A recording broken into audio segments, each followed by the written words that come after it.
tentang behavior, learning, habit, and reinforcement. Ini kurang T ya. Dalam konteks keluarga ya, pasangan dan keluarga.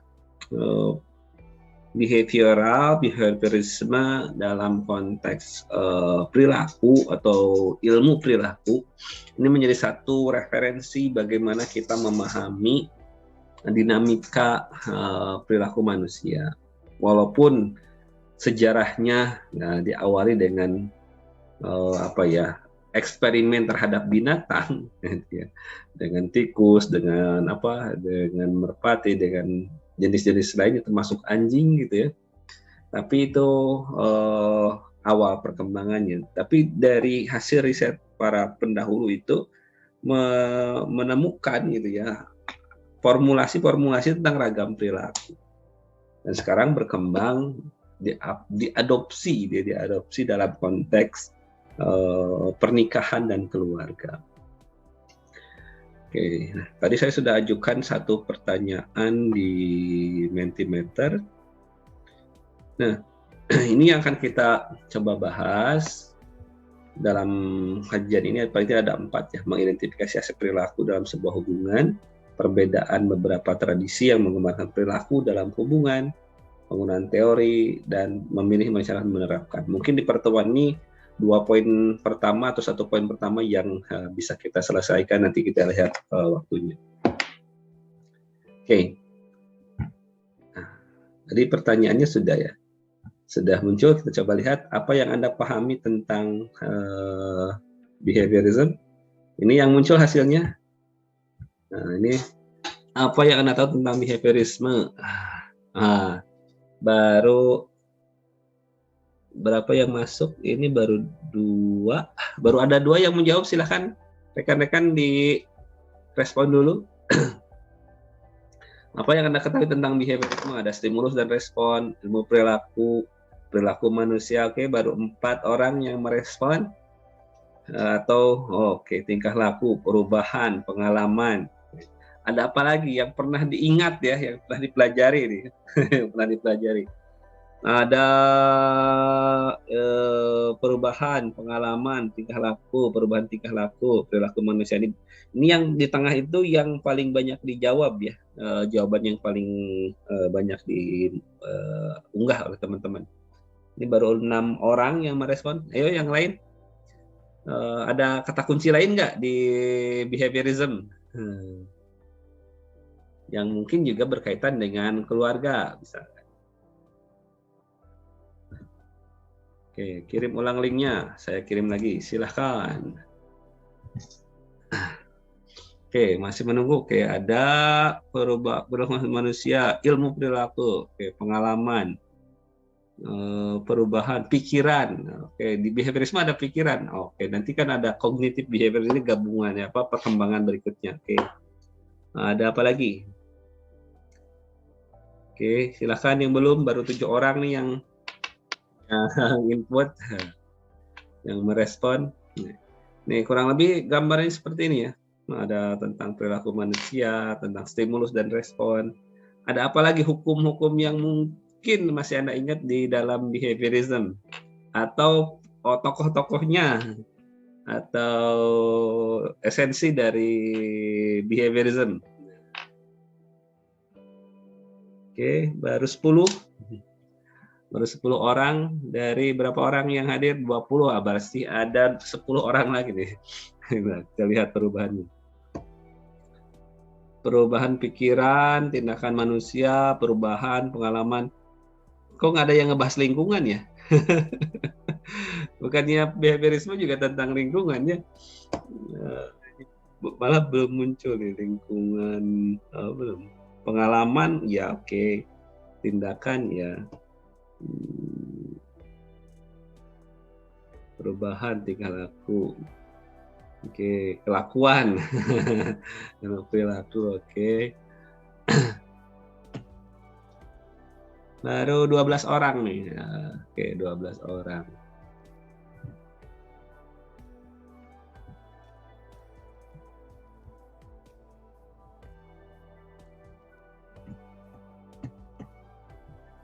Oke. 12 orang yang merespon 13. Oke, kalau silakan teman-teman masih bisa terus merespon. Nah, kita akan coba amati ini yang paling banyak muncul yang teman-teman tangkap bahwa terkait dengan behaviorisme ada perilaku manusia, tindakan, perilaku, ilmu perilaku, perubahan tingkah laku, ada stimulus dan respon, ada pendekatan psikologi, yes, perubahan ya, kurang lebih ruang lingkupnya seperti itu ya. Nah, tapi yang belum muncul di sini mungkin terkait dengan lingkungan, terkait dengan bahwa ada posisi hasil belajar, gitu. Bahwa behaviorism perilaku itu hasil belajar, memandang bahwa perubahan perilaku itu merupakan hasil kita mengamati lingkungan. Ada belajar sosial juga berkaitan dengan behaviorism atau turunan dari behaviorism. Nah, silakan nanti diisi terus. Nah, nanti kita akan bisa memetakan apa yang Anda pahami dari sini. Nah, intinya ketika kita menggunakan sudut pandang behaviorism, maka kita akan fokus pada perilaku manusia. Tapi yang perlu kita pahami, perilaku itu apa? Nah, itu yang pertama, bagaimana perilaku terbentuk? Bagaimana perilaku bisa diubah? Nah, inilah 3 kata kunci yang mungkin perlu kita urai, kita pahami. Apa itu perilaku, bagaimana perilaku itu terbentuk, dan bagaimana perilaku itu bisa diubah. Apakah bisa diubah? Kalau dalam konteks behaviorism, bisa berubah. Bisa diubah seperti apa dan bagaimana caranya. Oke.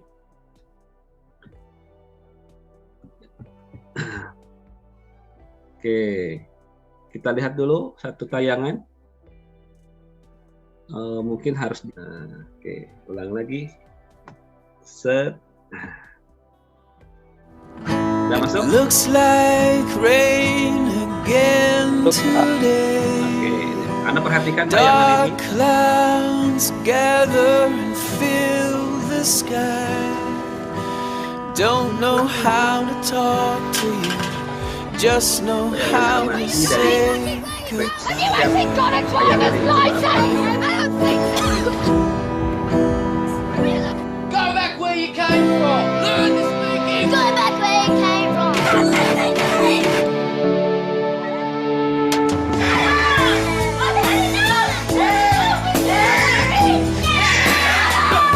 Is that what you think?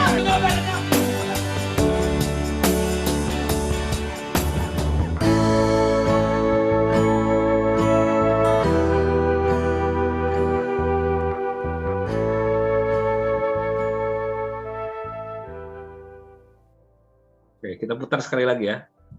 Barangkali ada yang paling Looks like rain again Anda juga mungkin today. pernah nonton tayangan ini. Dark clouds gather and fill the sky. Don't know how to talk to you, just know how to say goodbye. Have you actually got a driver's license? I don't think so. Go back where you came from. Learn to speak English. Go back where you came from.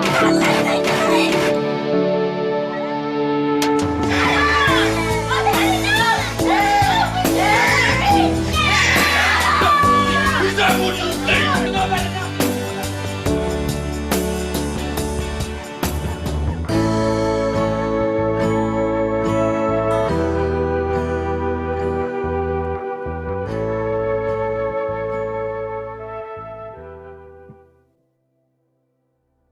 Oke, saya ingin Anda merespon dari apa yang Anda lihat tadi. Apa yang Anda bisa yang bisa Anda pelajari itu ya. Nah, saya kirimkan link untuk mengisi responnya.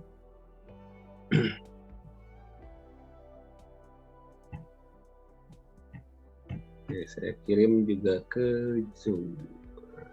Silakan direspon dulu apa yang Anda saksikan di tayangan tadi, apa sih yang bisa kita pelajari gitu ya? Yang bisa kita pelajari dari tayangan tadi. Nah, silahkan di kolom chat sudah saya share linknya. Boleh direspon dulu. Apa yang Anda bisa temukan ya, atau apa yang bisa Anda pahami dari tayangan tadi.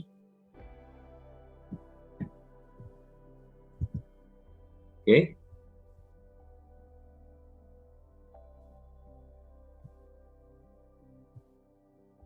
Oke, silahkan direspon dulu. Belum ada yang masuk nih. Di kolom chat ya.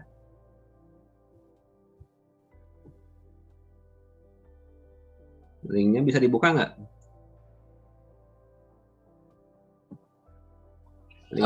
Linknya Pak itu ada tulisan submit. Iya.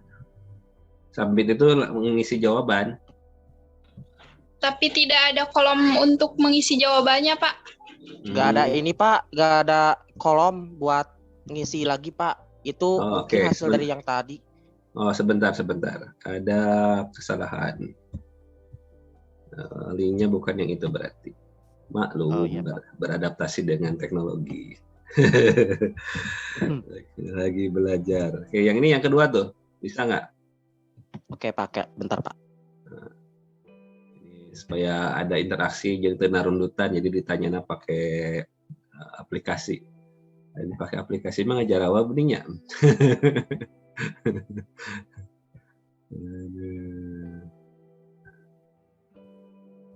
Bisa?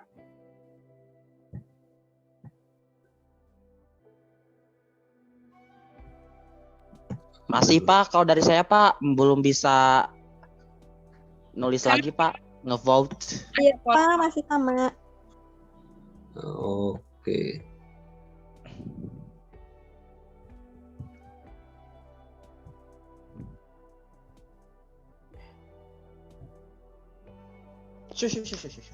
Bentar. Kita coba lagi. Ini apa nih?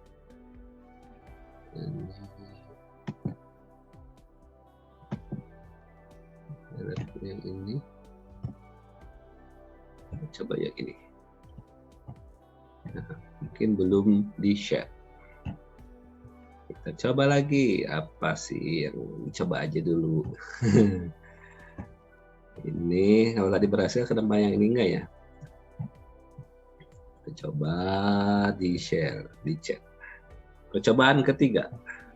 Kalau nggak mau ditanyakan langsung aja, suruh nulis di kolom chat ya. Bisa? Coba. Ada tulisan sapi itu udah bisa vote. Oke. Kita coba. Silakan diisi ya.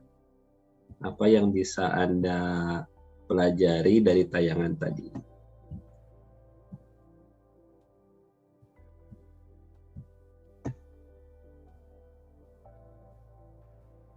Belum ada yang muncul.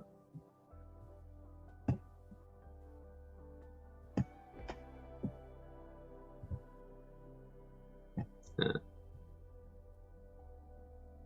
Ini masih baru ada satu nih, anak mencontoh lingkungan. Oke, yang lain, ya. Jadi tayangan tadi itu saya dapatkan saat kuliah S1 mungkin, udah lama banget itu dapat video inspiratif itu. Sekitar 2009-2010 yang mulai saya pakai itu. Tapi sampai saat ini tayangan itu cocok untuk mengilustrasikan bagaimana sebuah lingkungan dipelajari, diduplikasi, ditiru gitu. Nah, bagaimana orang tua memberikan peran dalam membentuk si anak ya. Nah, tadi tayangannya bagaimana dari awal ada anak yang melihat ibunya, anak yang melihat ayahnya, anak mengikuti perilaku orang tuanya. Gitu. Baru 2 orang nih yang masuk. Ya.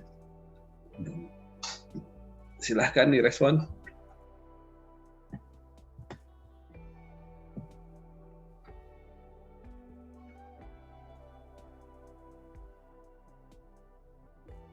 Oke. Apa yang bisa kita pelajari dari tayangan tadi? Oke.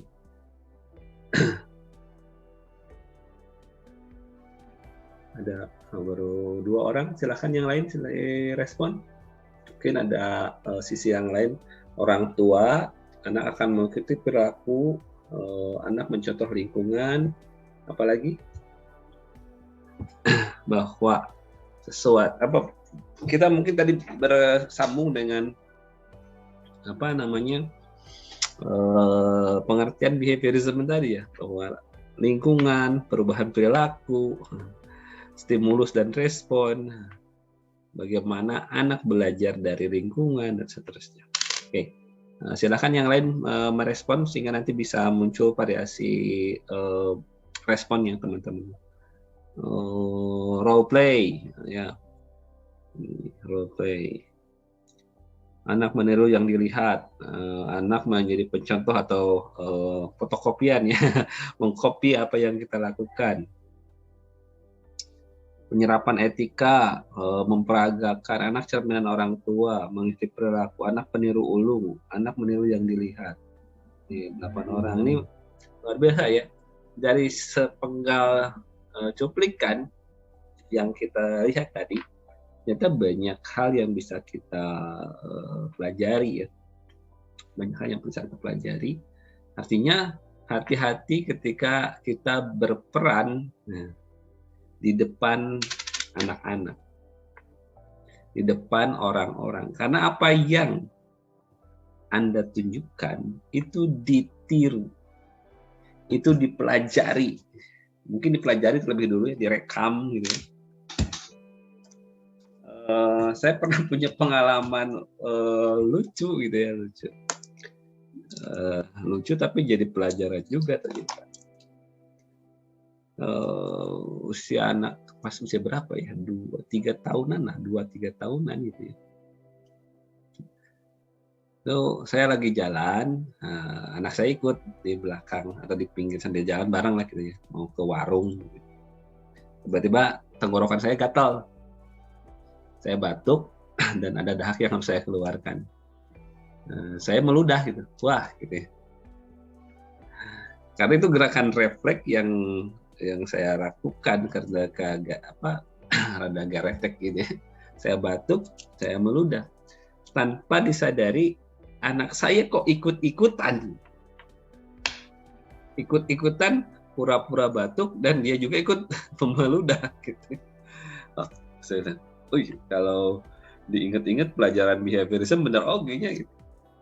Ternyata apa yang kita tunjukkan, kita perlihatkan ke anak-anak dalam konteks interaksi, itu diduplikasi itu direkam gitu ya, lalu mereka ulang.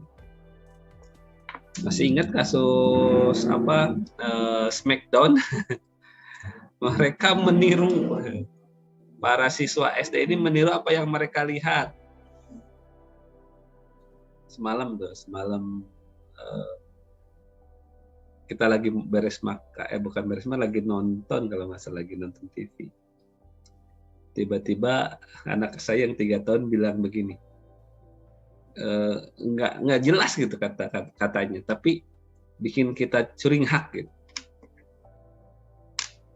Lalu kita tanya, tadi bilang apa? Mampus, cina. Aduh, dia dapat dari mana kata-kata mampus itu? Anak tidak tahu apa kata mampus itu artinya apa. Baik atau tidaknya tidak tahu. Mereka hanya meniru apa yang mereka dengar, lalu mengulang itu. Gitu. Nah, ini bagaimana nanti kita menyikapi situasi yang kita hadapi. Coba lihat nih teman-teman ya. Ada stimulus dan respon, anak yang meniru, mengikuti perilaku, ada role, ada memperagakan, ada mengikuti, penyerapan etika, anak-anak meniru ulung, anak akan belajar. Anak cerminan orang tua, anak mencontoh lingkungan. Ini rata-rata interaksi antara apa yang dilihat dengan bagaimana nanti bentuk reaksi dari si anak. Oke, apapun yang teman-teman sampaikan, ini bagian dari realitas yang kita hadapi sehari-hari. termasuk Anda sekarang berperilaku, mungkin adalah hasil Anda meniru siapa yang ada di sekitar Anda. Disadari ataupun tidak. Bahkan mungkin Anda juga sedang meniru, misalkan di antara dosen Anda.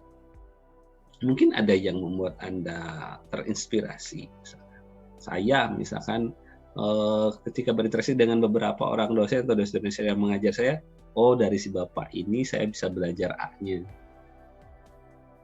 Tanpa disadari gaya kita mengajar pun ternyata mendekati gitu, atau bukan meniru mungkin ya, tapi ada sumber yang jadi rujukan gitu ya. Secara alamiah respon yang kita tunjukkan berasal dari stimulus yang kita peroleh. Saat ini saya sedang mengamati beberapa orang yang pernah berinteraksi, yang saya didik dan sebagainya. Melihat kok kayak saya dulu pas awal-awal ngajar ya gitu. Bukan merasa kepedean, tapi oh berarti mungkin dulu mereka mengamati bagaimana saya mengajar, bagaimana saya berinteraksi, dan itu memberikan dampak misalkan. Kalau itu dirasakan adalah hal yang baik menurut mereka, atau ada momentum yang menginspirasi, ya jadilah seperti itu.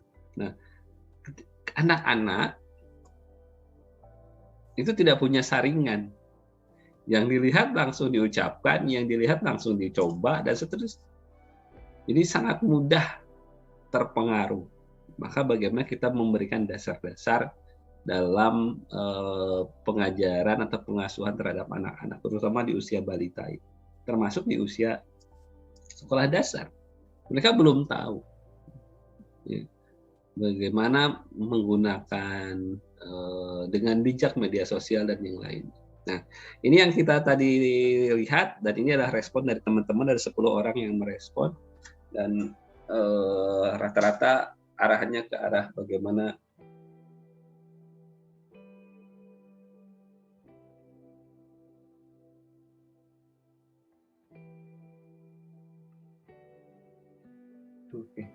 banyak iklan juga. Oke, lanjutkan.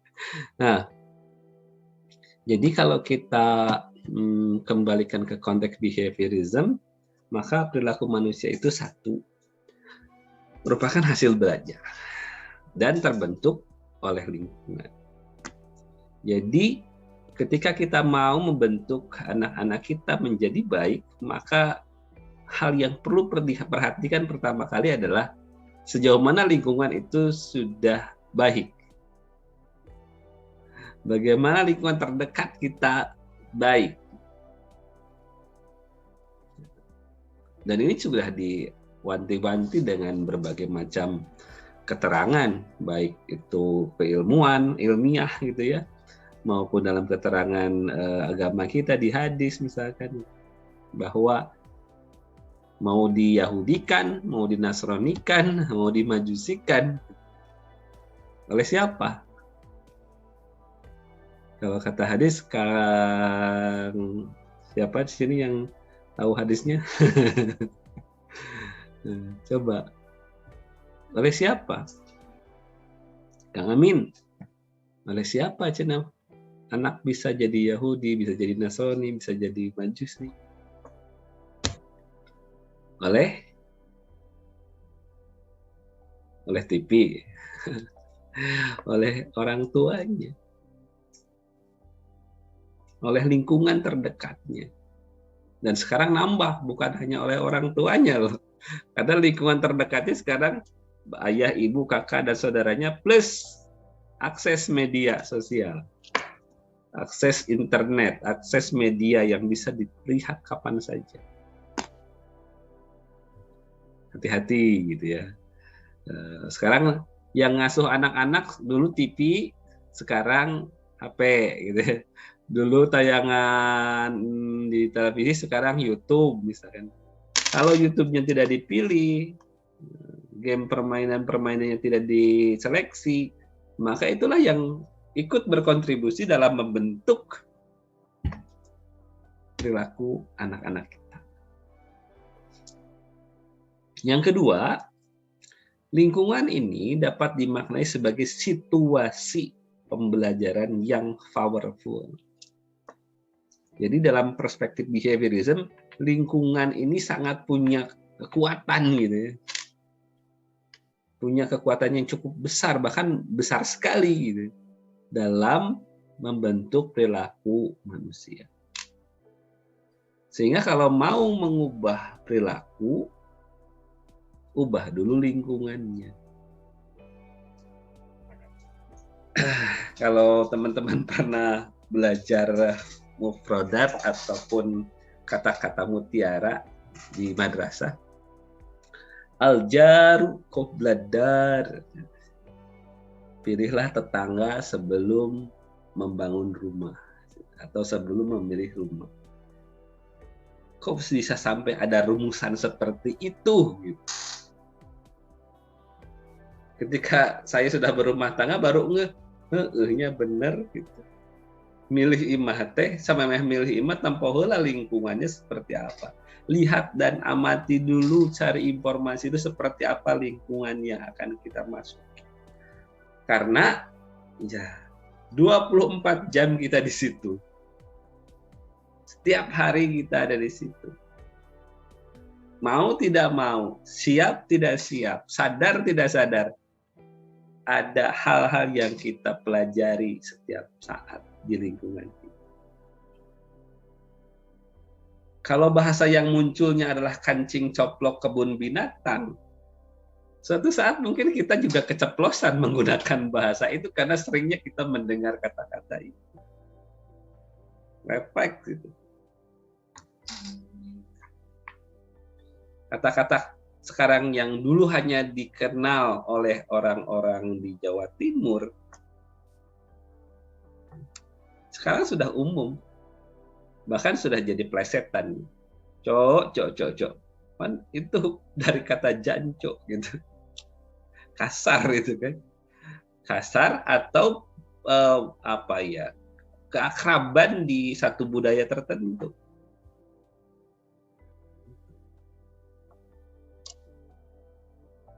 Tapi karena sering didengar di konten video, bahkan di game, sekarang itu kalau saya dengar anak-anak lagi main game streaming baru mic-nya nyala itu, bahasanya luar biasa.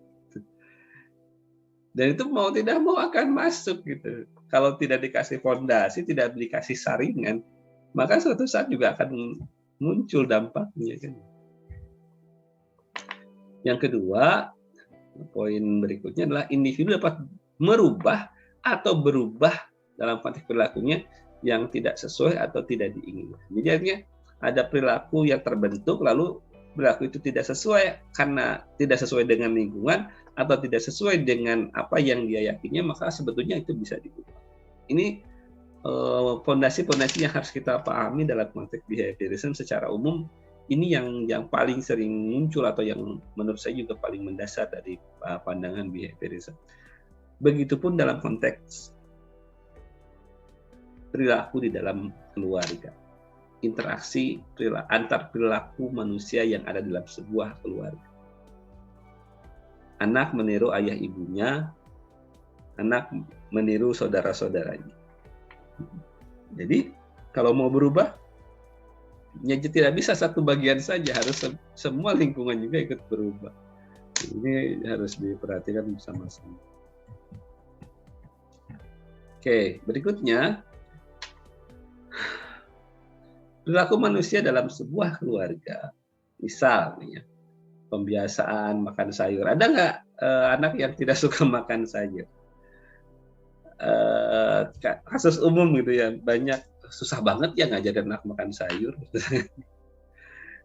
Bagaimana mau makan sayur? Yang dipaksa makan sayur cuma anak balitanya doang, ibu bapaknya, kakak-kakaknya tidak menyediakan menu yang juga memakan sayuran. Saya saja yang suka makan sayuran gitu ya, menu-menu yang muncul di menu makan itu selalu berupaya untuk memunculkan menu yang ada sayurnya. Tidak serta-merta bisa mengajak atau mengajarkan, membiasakan anak untuk bisa langsung suka makan sayuran. So, yang kedua, parebut mainan. Kalau ayeuna malah parebut mainan, baheula parebut remote, ayeuna parebut HP biasanya. Itu juga berkaitan dengan konteks interaksi, berkaitan dengan konteks perilaku, atau melatih seorang ayah untuk terbiasa berinteraksi dengan anak. Ini yang sering dikeluhkan oleh emak-emak, bapak nama asa tara ngomong yang budak teh, tuh cek usad-usad oke kudu ngomong loba teh bapakna lain hidungna wungkul.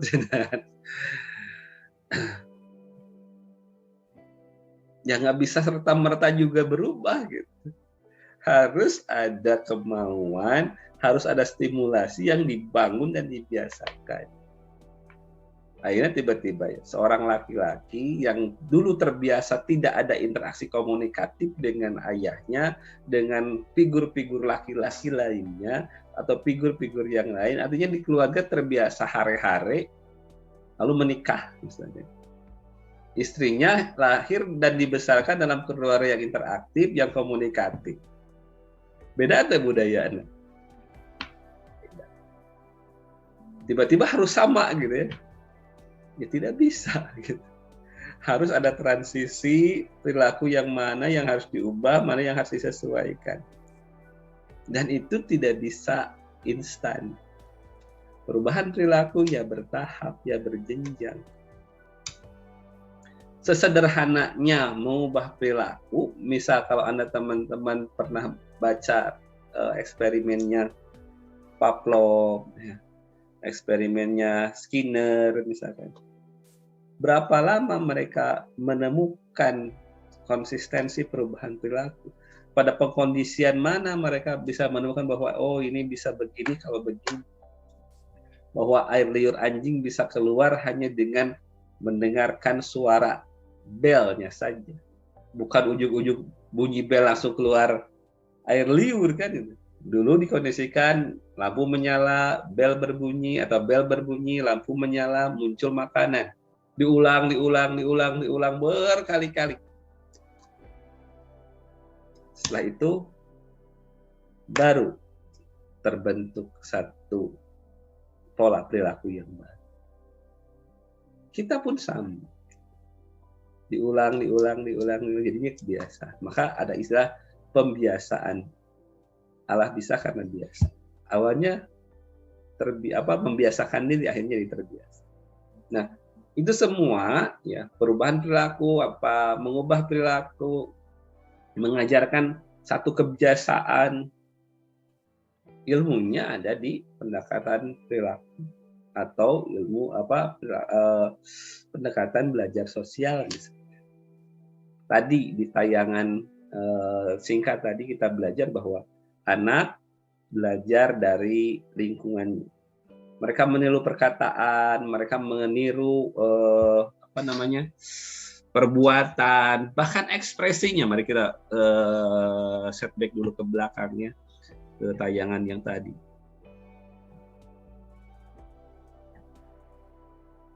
Lihat ekspresi dan ragam perilaku yang muncul di tayangan ini. Looks like Coba di scene ini yang pertama yang muncul adalah bapak dan anak perempuan. Bapaknya nelpon sambil jalan sambil ngingking sigano ambek. Anaknya mengikuti. Ada ibu yang merokok naik eskalator. Anaknya juga mengikuti. Buang sampah sembarangan, anaknya juga mengikuti. Ayahnya minum lalu dilempar. Ini kan anak-anaknya pura-pura. Detailnya diperhatikan. Rasanya cara ekspresinya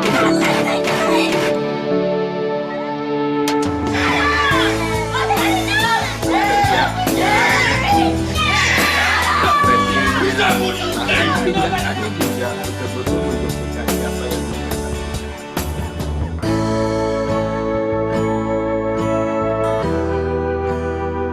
tapi di sisi lain ketika ayahnya memperlihatkan bagaimana membantu orang bersedia rela meluangkan waktu untuk membantu orang lain, anak-anak juga mengikuti. Saya sering apa ya berinteraksi dengan pasangan, dengan istri, dengan memeluk misalkan, dengan berkomunikasi, menunjukkan ekspresi kasih sayang itu ya perlu diajarkan. Kenapa banyak orang laki-laki atau perempuan yang tidak peka? Karena kita tidak diajarkan untuk peka terhadap perasaan. Bahkan perasaan itu cenderung untuk disembunyikan. Diakui ataupun tidak, kita belajar tentang rasa itu otodidak, tidak diajarkan oleh keluarga kita, oleh ayah dan ibu kita. Kita mengamati saja. Tidak ditunjukkan yang ini loh bentuk cinta itu, yang ini loh bentuk perhatian itu, ini loh menyayangi itu, ini loh berkomunikasi yang hangat itu. Kita belajar itu dari kehidupan kita. Padahal sebetulnya ada di dalam kehidupan sehari-hari kalau itu kita ajarkan, kalau itu kita tunjukkan. Kalau kita desain untuk membentuk perilaku-perilaku.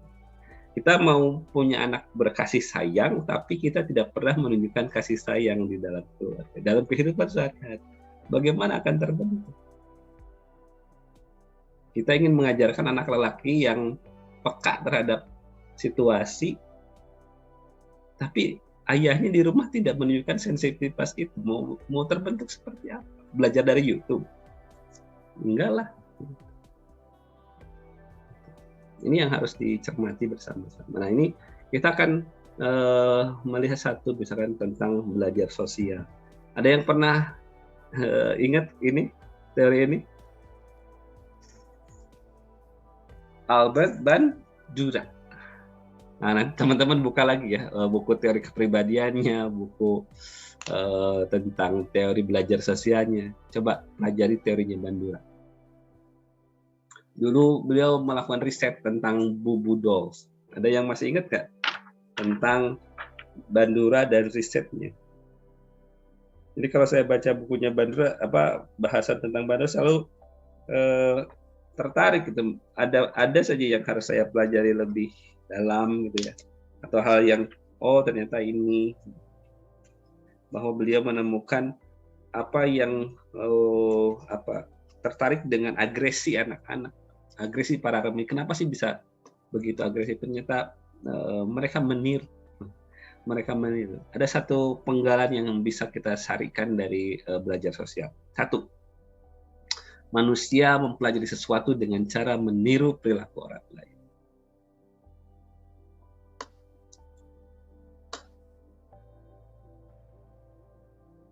Apa contohnya? Teman-teman sudah bisa membuat sesuatu berbasis Canva?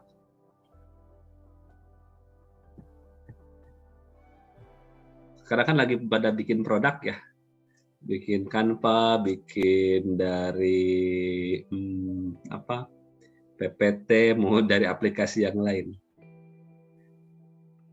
Ketika pertama kali teman-teman belum bisa, apa yang teman-teman lakukan? Cari tutorial di YouTube. Tutorial itu meniru bukan? Iya, betul. Ya, Pak. Mencoba dari mana? Teorinya aja belum tahu kan? Iya kan? Oh, gini itu bisa, kumaha carana? Nempokeun lah batur we ah. Kenapa ketika disuruh presentasi pada nggak mau duluan? Mereka rata-rata kan, aduh belum siap. Coba lihat dulu teman-teman presentasi, nanti disarekan ke Pak Mas jika kumaha jangan gitu.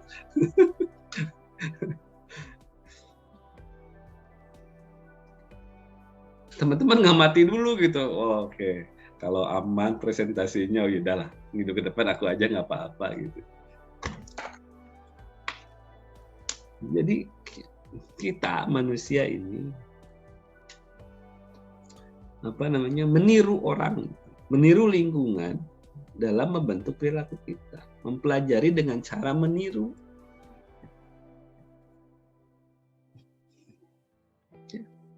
Diakui ataupun tidak, setuju ataupun tidak, faktanya ya memang begitu. Bayi bisa ngomong,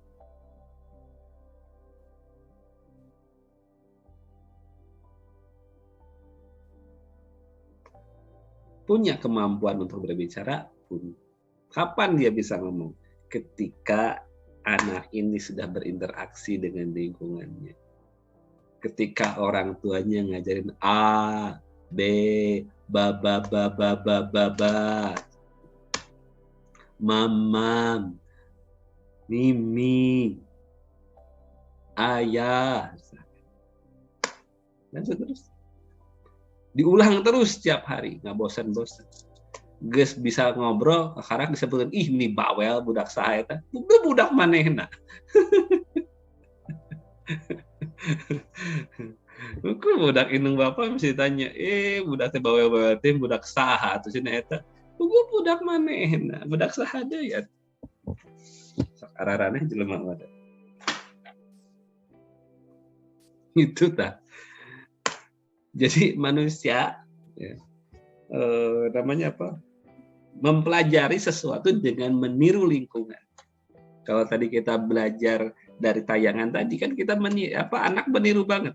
Oh, ayah kalau marah itu begitu. Jadi cara marahnya Anda, kalau kata Nadine, keras kepalaku sama dengan gitu. Caraku marah, caraku tersenyum.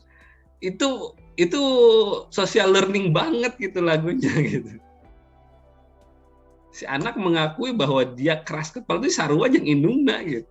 Saya itu sama dengan ibu saya. Ekspresi si pengarang lagu, si pencipta lagu yang menggambarkan bagaimana interaksi dia dengan ibunya. Dia belajar dari ibunya gitu. Dia belajar dari ayahnya. Jadi kalau mau punya anak yang santun, yang penyayang, ya tunjukkan cara berkasih sayang itu seperti apa. Gitu. Sudahlah, nggak apa-apa kita maafkan orang tua kita yang mungkin tidak lahir dengan pembelajaran seperti ini. Ya wajar seperti itu. Tapi ke depan kita mau melahirkan generasi yang seperti apa? Kenapa banyak laki-laki yang tidak berani mengatakan cinta? Karena tidak tahu caranya menyatakan cinta itu seperti apa. Tidak tahu cara merespon orang yang menyayangi dia itu seperti apa. Karena tidak ada tayangan yang memperlihatkan itu di rumah. Gitu. Tidak ada minim mungkin ya. Bahasa misalkan ya. Gestur. Yang mereka saksikan mungkin ya komunikasi normal aja gitu. Ayahnya berkomunikasi dengan ibunya seperti itu, flat, ya sudah kita akan menjadi orang-orang yang flat gitu. Wajar gitu. Tapi karena kita sekarang belajar tentang itu, maka kalau kita mau melahirkan generasi yang punya kepekaan, punya kepedulian, punya pemahaman tentang bagaimana menyikapi perilaku orang, tunjukkan bentuk itu di lingkungannya teman-teman nanti. Berdialoglah dengan pasangan Anda masing-masing nanti.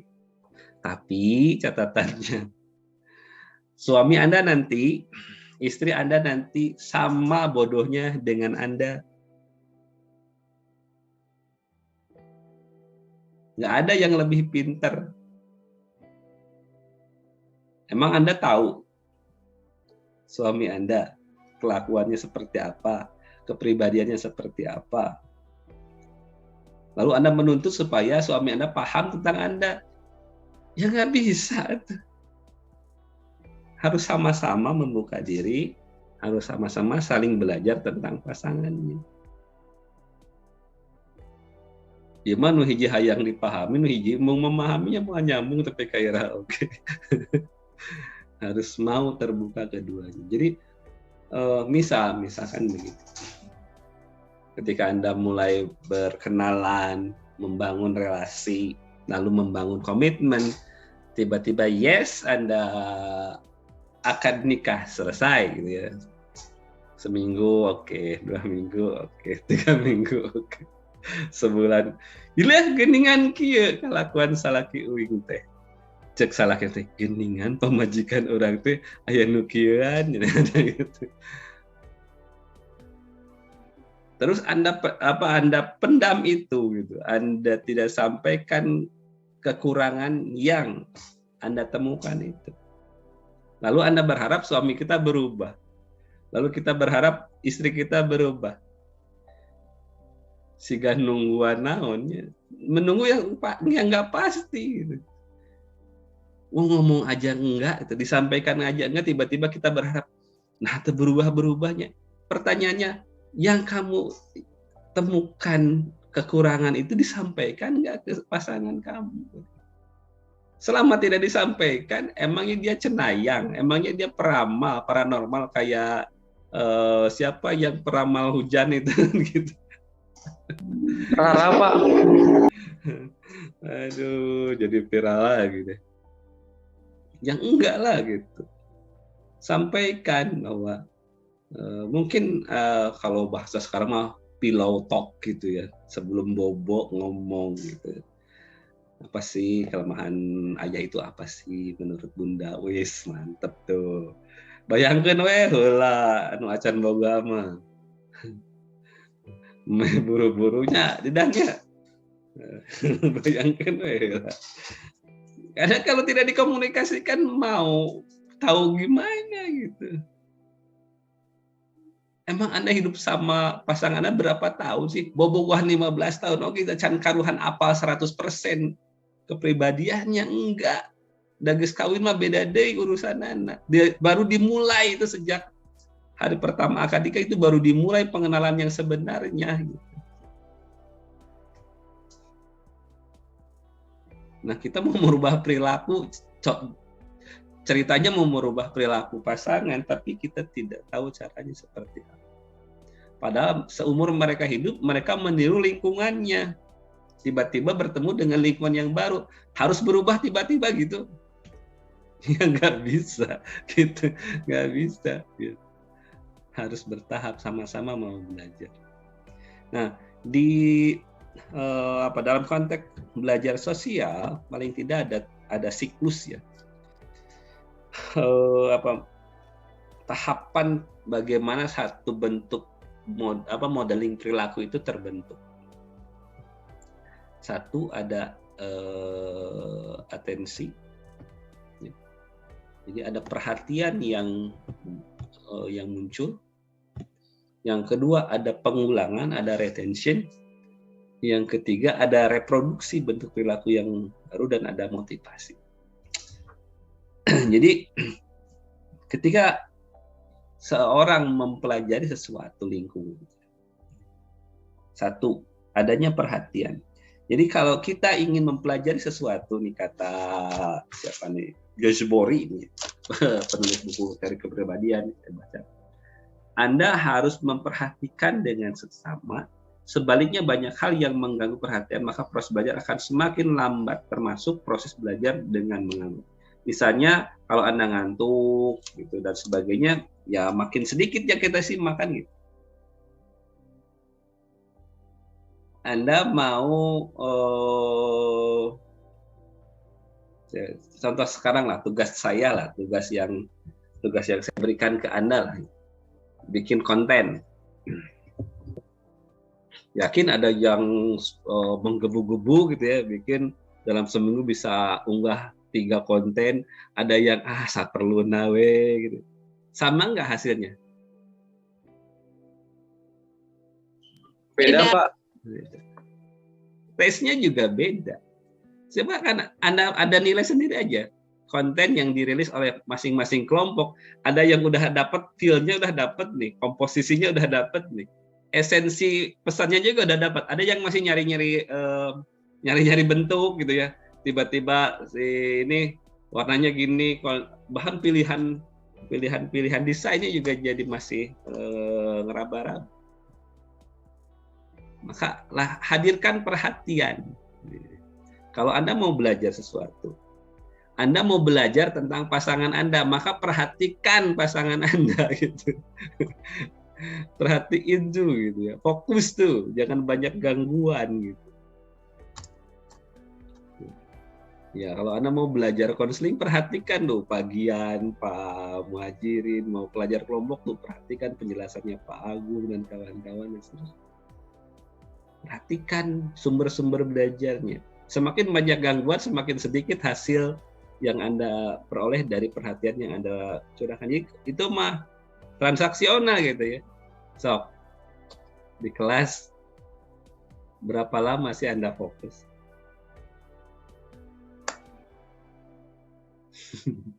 15 menit, 20 menit. Cara ngeceknya gampang. Berapa banyak sih yang Anda catat di buku catat? Berapa kalimat sih? Berapa keyword sih yang Anda peroleh dari setiap satu sajian? Ya itu hasil konsentrasi Anda gitu. Ya itu hasil belajarnya gitu.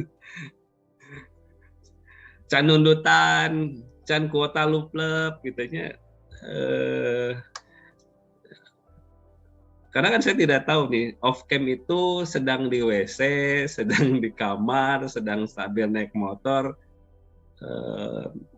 walau alam bisawab gitu yang terjadi di antara kita, antara Anda dan saya. Karena yang muncul di sini kan baru Mei, Ama, sama Didan yang on cam.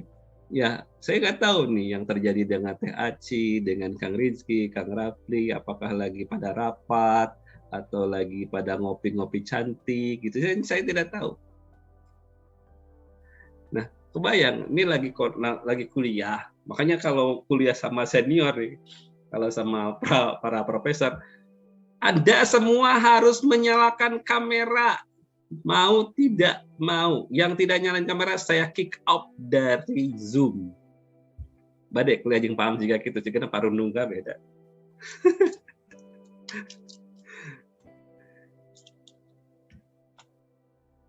So, Anda ukurlah. Ketika Anda sudah siap, oke, nyari spot yang paling enak kan, karena supaya nggak banyak iklan di belakang. Tiba-tiba ada yang pakai anduk di belakang kita kan nggak enak kelihatannya kan, banyak iklan. Atau ada ibu yang lagi masak, kuliah apa neng, kan gitu. Sok aja weh, karena Anda salah posisi tuh, zooming di pantau deket dapurnya, wajar banyak yang lalu lalang dan yakin konsentrasinya berbeda. Sebenarnya Anda evaluasi seminggu ke depan. Anda seminggu ke depan coba Anda setting ketika Anda mau daring, Anda pilih spot yang paling aman, backgroundnya paling aman, cahayanya paling mudah, sinyalnya paling kuat. Anda eksperimen aja. Kesiapannya, misalkan Anda mandi dulu tuh pakai seperti Anda mau pergi ke kampus lagi. Udah yakin hasilnya oke beda. Kabayang kan? Kuliah sore dengan paham pada asar, isuk-isuk can mandi gitu kan, kabayang. Boro-boro hayang ngahurukeun kamera gitu. Nu hayang mangagoler deui gitu.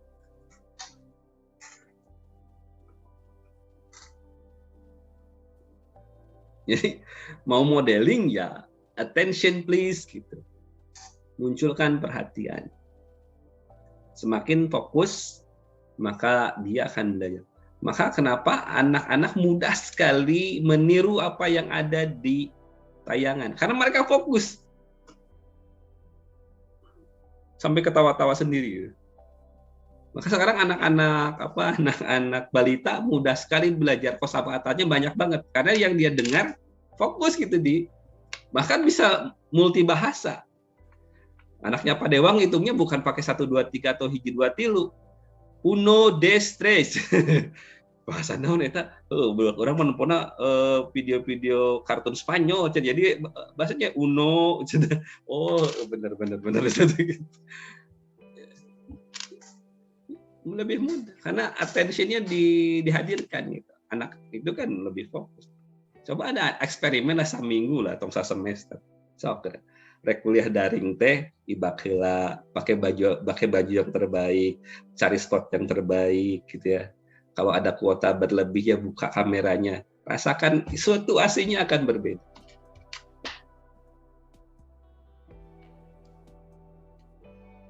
dibanding Anda hanya mendengarkan bari gogoleran. Beda weh hasil sok rasakeun weh. Coba Anda eksperimen aja sendiri. Karena dari attention itu akan mengarah pada retensi, pada ingatan. Nu fokus yang nutup fokus loba ingetna nu mana? Nu loba pohonna nu mana? Orang yang lebih fokus ingatannya lebih banyak, yang diingatnya lebih banyak. Orang yang punya perhatian lebih, Anda lebih banyak ingat orang yang Anda perhatikan atau orang yang tidak Anda perhatikan?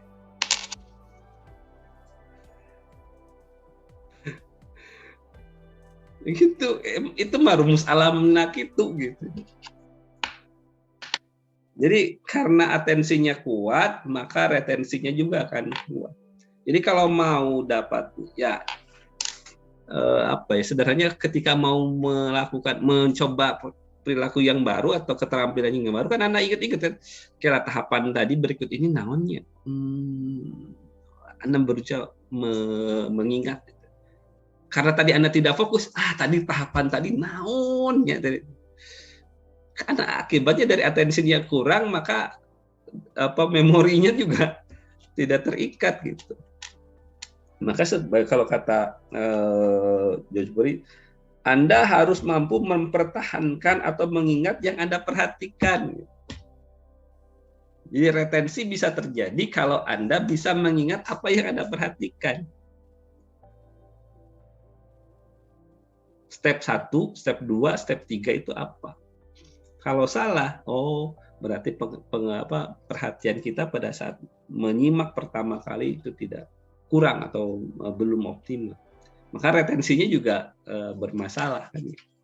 Nah, yang ketiga, kalau attention-nya bagus, perhatiannya utuh, maka dia akan mampu mengingat setiap detail yang dilakukan, yang diperoleh. Dia akan mampu mereproduksi, menciptakan ulang atau melakukan sesuatu.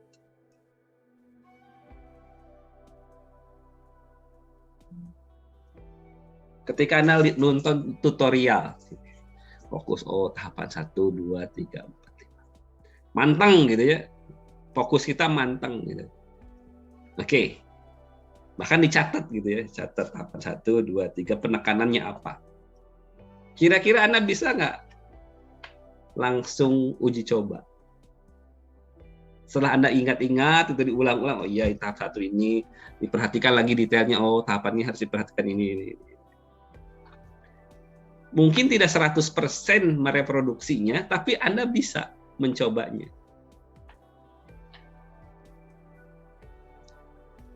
Walau mungkin tidak langsung bisa 100%. Kayak naik sepeda lah gitu ya. Naik sepeda kan melihat dulu, gitu, didorong. Naik, gubrak. Naonnya nu kurang, teu saimbang. Terus diulang. Nah, bisa direproduksi ketika attention dan retention-nya oke gitu. Ini saling berkaitan. Kalau di sini disebutkan di tahap reproduksi Anda hanya perlu duduk dan berhayal gitu. Anda harus menerjemahkan gambaran atau deskripsi tadi ke dalam perilaku yang nyata. Anda harus memiliki kemampuan untuk memproduksi perilaku terlebih dahulu. Saya bisa saja menonton lomba ski sehari penuh. Nonton Anda suka voli, suka bola, suka apalah gitu. Anda nonton seharian, misalkan freestyler, wih keren nih, fokus, detailnya set. Tapi tadi cobaan, bisa nggak? Hanya jadi memori aja bahwa ada atraksi seperti ini. Tapi untuk jadi perilaku maka harus dicoba gitu. Untuk jadi satu keterampilan maka harus dicoba. tapi dipandu dengan ingatan yang tadi sudah didapatkan dari proses memperhatikan, dari mengingat, dari memproduksi kembali. Apa sih yang bisa saya pahami? Nanti apa yang harus saya lakukan terlebih dahulu? Maka dipikir, oke, saya harus begini dulu, cobaan ini. Oh, ternyata setelah dicoba, oh saya masih belum pas ininya nih. Coba lagi. Jadi, nah, yang penting juga dalam proses reproduksi ini adalah kemampuan meniru atau mengimprovisasi ketika sebuah perilaku harus dipraktekkan. Jadi, kudu boga improvisasi gitu. Karena yang kita lihat belum tentu bisa kita praktekkan 100% sama persis dengan yang kita lihat gitu. Itu hanya jadi referensi saja gitu. Dalam bentuk yang baru, kita perlu berimprovisasi. Karena kalau tidak berani berimprovisasi, mungkin tidak lahir perilaku yang baru. Maka di sini ditekankan perlu meniru atau mengimprovisasi.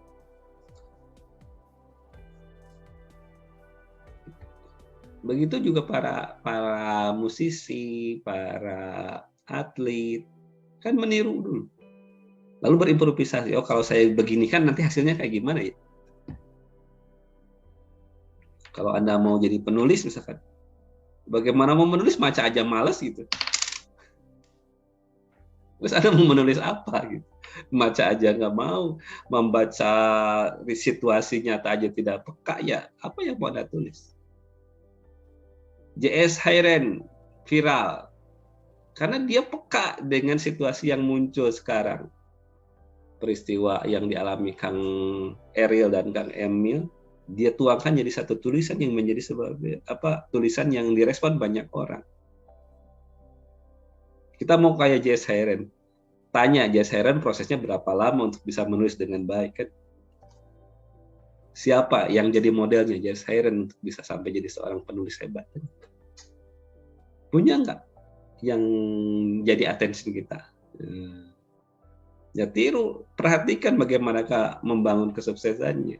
Amati, ingat-ingat, reproduksi, improvisasi, coba. Jadilah perilaku yang baru. Nah, yang keempat, maka harus ada motivasi gitu ya. Anda tidak akan melakukan apapun yang Anda lihat kalau tidak ada dorongan atau motivasi dalam diri Anda untuk meniru. Dalam arti Anda belum punya alasan tertentu untuk melakukannya.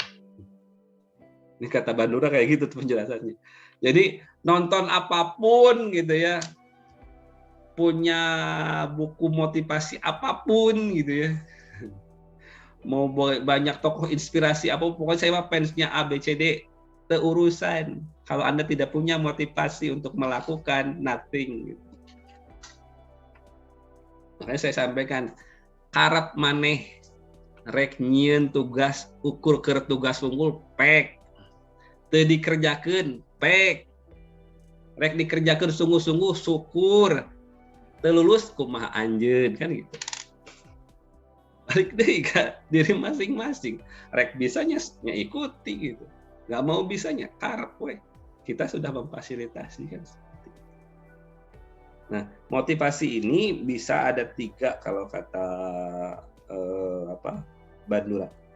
Dari dorongan masa lalu, dorongan yang dijanjikan, yang ketiga dorongan-dorongan yang muncul ataupun motivasi yang kita lihat gitu. Jadi ini menurut pandangan behavioris tradisional, dorongan masa lalu itu dorongan yang ada sesuatu yang ingin diperoleh gitu ya. Secara naluriah. Misal, wajar tuh sih Anda termotivasi misalkan, wih ternyata jadi YouTuber dapat duit ya. Bisa nggak saya kayak gitu ya? Itu alami ya, karena melihat dengan seperti itu ada aspek materi yang bisa diperoleh. Itu sifatnya naluriah, instinktif sama. Kayak Anda misalkan bekerja untuk mendapatkan upah misalnya, yaitu reaksi alamiah bahwa ketika kita melakukan sesuatu kita ingin mendapatkan imbalan, itu naluriah seperti. Nah, itu bagian dari motivasi yang muncul dalam proses modeling atau perubahan perilaku. Atau dorongan yang berupa insentif yang bisa dibayarkan. Nanti kalau saya bisa A atau berubah perilaku jadi B, kemungkinan saya akan dapat ini. Kemungkinan orang lain lebih sayang ke saya dan sebagainya. Itu bagian dari motivasi yang mungkin sifatnya masih, kalau konteksnya perilaku biasanya sumbernya dari luar. Atau dorongan-dorongan yang kentara, yang bisa dilihat dan ingat, dan yang bisa dilihat tadi, melihat dari kesuksesan orang, termotiv, oh dengan bisa ini, seperti ini. Oh ternyata kalau jadi anak baik, orang tua lebih sayang ya ke kita dan seterusnya. Itu juga bagian dari motivasi. Hanya saja kalau kita hubungkan dengan teori motivasi yang berkembang, sumber motivasinya harus lahir dari dalam diri kita. Oke, jadi kalau kita balikan lagi ke konteks keluarga, konteks interaksi perilaku di dalam keluarga, maka apa yang kita tunjukkan sekarang, apa yang kita lihat di dalam keluarga kita sekarang, sebetulnya itu hasil interaksi antar anggota keluarga.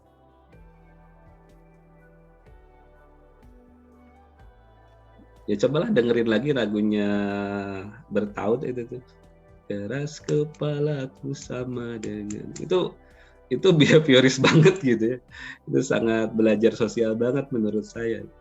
Dan menggambarkan bahwa karakter yang terbentuk dalam diri kita sebagian besarnya itu adalah hasil interaksi Anda dengan orang tua, interaksi Anda dengan lingkungan, interaksi Anda dengan suasana-suasana belajar yang Anda temukan. Termasuk mungkin dengan kita di dalam kampus sekarang, dengan organisasi yang Anda masuki, dengan program-program yang Anda ikuti. Itu bagian dari proses pembentukan perilaku. Sekali lagi, manusia belajar dari apa yang mereka lihat di lingkungan. Jadi kalau Anda mau dapat banyak belajar, maka carilah sumber-sumber belajar yang bisa Anda pelajari dan bisa kita amalkan. Dalam konteks keluarga, bentuk pembentukan perilaku, ya, hasil belajar interaksi dengan lingkungan. Kalau mau merubah, misalkan gini, suami menyayangi istrinya, dan itu ditunjukkan dengan ragam variasi perilakunya. Kira-kira istrinya sayang nggak ke suaminya?